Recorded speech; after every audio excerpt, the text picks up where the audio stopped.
Hello gamers, welcome to my Ninjutso Katana Superlight review, a new mouse from Ninjutso and a wireless version of their previous Katana mouse. Ninjutso have been making a big impression, at least to me, in the high performance gaming mouse market. Their first wireless mouse, the Origin 1X, is a favourite of mine and is one of my most used mice of last year. Will this one be as good or better? I'm going to give this a thorough go over for this one, so strap in.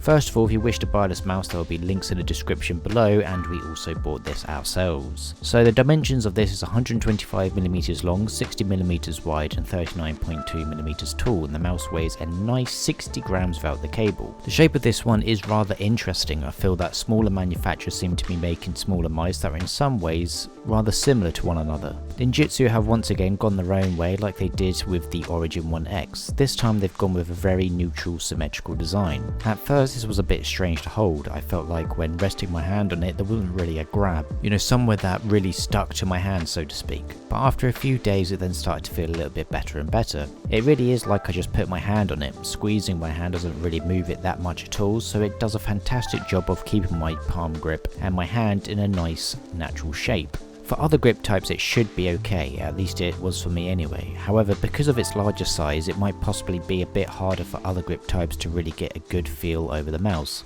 As an example, when using a claw grip myself, the hump of the mouse really does reach up against my palm still. Regardless, I like how they have done something a lot different to others who just seem to be constantly downsizing their mice. To really ultimately give an opinion of the shape, it's okay, it is comfortable, but as I said, the real grab point of the mouse just doesn't really seem to exist. It is still good to hold in other areas of the mouse, but it is missing that grab. Compared to the G Pro Superlight, when I hold it, it really feels like the whole mouse is a lot more snug against my hand and gives me a real gripping point to it, even though it is a bit smaller. The coating here is similar to the Origin 1X's and it's great still. It's slightly more coarse than the Superlight coating though. I really like it anyway. There isn't really any parts that build up a lot of stickiness or anything similar, so overall even after a long sitting it's still very comfortable. The switches are using Huano pink dots which are rated for only 10 million clicks. Very shocking. These honestly feel fine at the moment, but the 10 million clicks they are rated for is a bit sussy if I'm honest. Based on the feel, so no scientific measurements from me because I'm not smart enough, they feel similar to KL switches and the Huano switches that Zowie use. I could be wrong though. The buttons for these are okay, however, because I use a nice meaty grip for my gaming purposes, there have been times when the button will bottom out and then click again.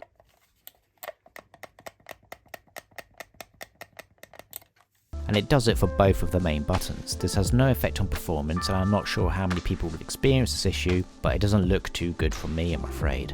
When I use this mouse normally, so when I actually press down and maybe using a claw or fingertip grip, so straight down onto the button, it doesn't cause this issue. It only seems when I'm in my pure clutchy grabbing grip that it actually then starts to have this extra click. The side buttons are fine, they do their job well, so I have no issues here. Very consistent, reliable and are placed well, so they are reachable but they're not in the way. The scroll wheel for this mouse is also excellent. I've given it a good go in Dota 2, so the switch itself that I use to move my camera around withstands a lot of pressure and is reliable and responsive. The scroll wheel itself is also great with firm notches when scrolling, but still being very easy to move the wheel. This is a perfect scroll wheel, so it receives my coveted award of a seal of approval. For the dirt check, as there's minimal gaps with the main shell just being one part, there isn't really any areas for dirt to gather outside of the normal places. Side buttons and also the mouse 1 and 2 buttons can have a slight build up, but fortunately it's very easy to clean with a nice wipe. In terms of build quality, outside of the suspicious mouse 1 and 2 buttons, the whole mouse feels pretty great. There's no rattle and it certainly does give you a feeling of high quality across the most of the mouse. Despite its lightweight, it also feels very sturdy also. I love the aesthetic of the see-through red underside that helps give it a bit more of a look of our piece of plastic looks cooler than yours. So it looks clean and it looks nice. The mouse feet are 100% PTFE, you get some pretty chunky pads at the bottom and at the top, which is nice to see, as well as a small sensor ring to help balance it out. These feel really nice and very smooth. I've been using the Endgame Gear MPC 450 mainly, as well as the Zowie G-SR, and it's great on both. So for the battery life, this thing is around 96 hours, which is pretty good if it reaches those numbers and if it's on 1000 Hz. They don't specify on their website, so take these numbers lightly though. It's using their Snappy Fire wireless technology, which is both the best and worst name I think they could have come up with. Wireless performance is great, as most of them are these days. I've had no issues with connection at all, whereas with the Origin One X I did have some minor hiccups depending on placements of my USB dongle. For charging, they have a magnetic charging cable instead of a standard USB Type-C. Now it's practical and useful, I guess. Plugging it in and out is very easy, but honestly that's where the convenience ends for me here. With me being the environmental and consumer focused man that I am, it is not good if the cable breaks, as your replacement options are, I guess, well, I can't see any, so you just gotta contact Ninjutso. There are no spares available to purchase on their website, and also it means that you cannot reuse this charging solution for anything else on your desk, creating one extra cable. I think this feature is honestly pointless. The minor benefit over a standard USB Type-C is minimal, and the downsides for me personally are just a lot greater, so I really hope this feature disappears in a future version. For software, it is very basic, which is great. You get the normal customization options, DPI, key assignments, polling rates, debounce times, lift-off distance as well. It's one page, very clean, very nice, and it's obviously not required. However, I did notice something.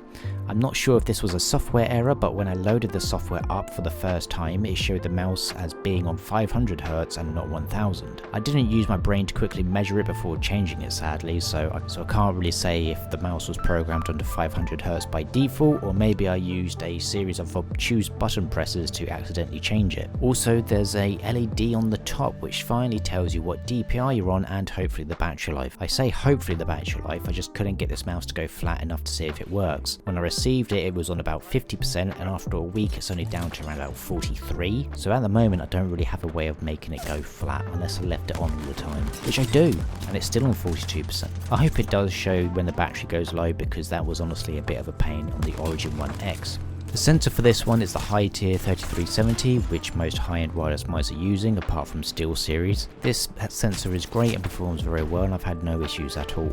For in-game use, it has been pretty great. The lightweight and shape is really nice to use, however I still notice the lack of grab that you get with this mouse. There is also the minor issue I have with the buttons creating a click after bossing them out, but that's probably caused by my meaty like Chad grip, but it shouldn't really be happening and it can get distracting. Ignoring that, it has been a great and impressive mouse to use in game, much like the Origin One X. So this mouse costs around about $90, maybe around 70 to 80 pounds or 90 euros, which I think is a pretty good asking price considering what you get for it. A very long-lasting wireless mouse that provides a good amount of quality. You are getting some inferior switches on paper and the possibility of having to procure an extra charging cable in the future, but I think that everything else with it is a pretty nice and you're getting good value. So overall I can recommend this mouse. However, I still prefer the Origin One X, as that has a USB Type-C charging cable and a better shape for me personally. I much prefer that one over this one. But this isn't a bad mouse by any means, and it's still a really good product. I really hope that they make some improvements in the next one with some better switches that have a bit more of a higher reputation for reliability, as well as a charging solution that actually makes sense. Naturally though, I can't really take a dump on a company that is trying something new. It's not like they're trying to set a trend for others to follow, but more with just experimenting with something new to see if people prefer it or not. If you prefer the magnetic one, then it's clear that you are a private jet flying boomer that doesn't care about the environment. I do also understand my argument there is pointless as well, because all mice come with a charging cable which doesn't really reduce the electronic waste, but at least I can lend mine to someone that might need a Type-C connector instead of them having to buy a new one. You can tell that I'm very passionate about this stuff and I have thought it all out. I think that overall this mouse is great, however it does sit a little bit below the Logitech G Pro Superlight still, just because that is more of I think a friendly shape for most grip types, as well as a little bit more reliability. Anyway, overall it's a good mouse that is close to being a great mouse. A couple of improvements will probably make this stand out a lot more. So that's all for this review. If you have any questions, leave a comment in the box below and I'll reply to you at some point.